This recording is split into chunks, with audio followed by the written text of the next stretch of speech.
वारस शाह फरमांदे ने, रांझा आखदा ख्याल ना पवो मेरे।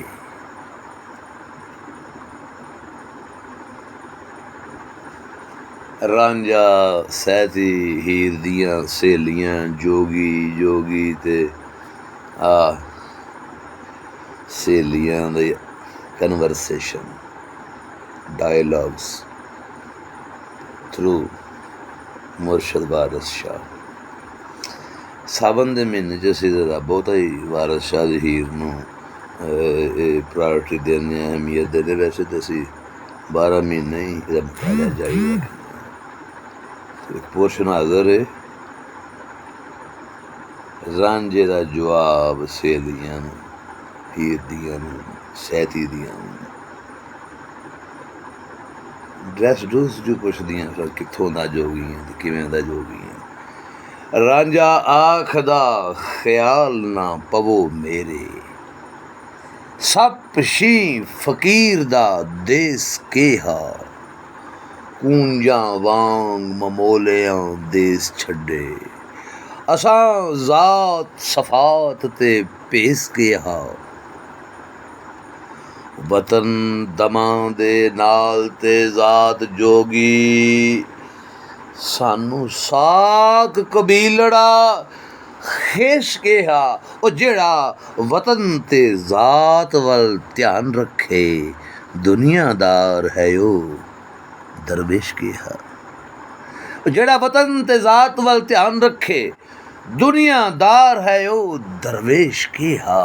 दुनिया नाल पैवंद है असां केहा,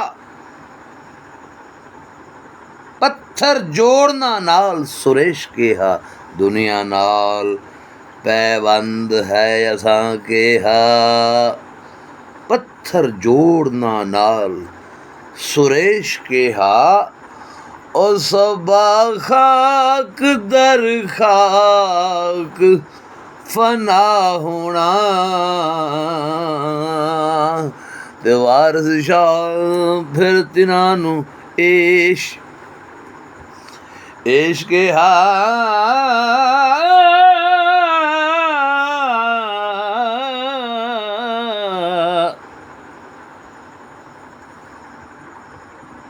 सानू ना अकाउरी पात खानी। ये भी जवाब फिर कुड़ियां नूं, सहेलियां नूं ही, जोगी अल्लों ही, जो ज़्यादा इंटरव्यू करने की जो कोशिश कर रही ने ना, फरोलदियां ने कित्थों दा फकीर है, केड़े लैवल तेरा की है तू।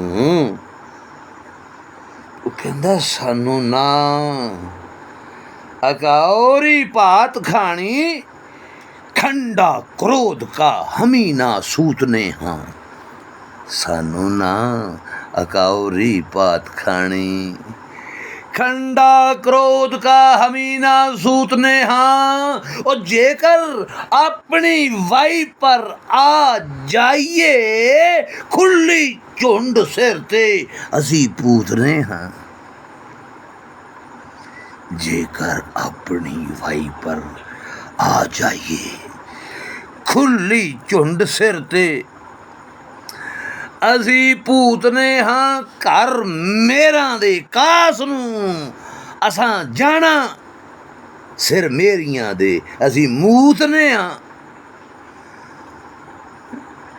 ओ वारस शाह मियां, ओ हेठ बाल भांबड़, ते उल्टे होके रात नूं झूठने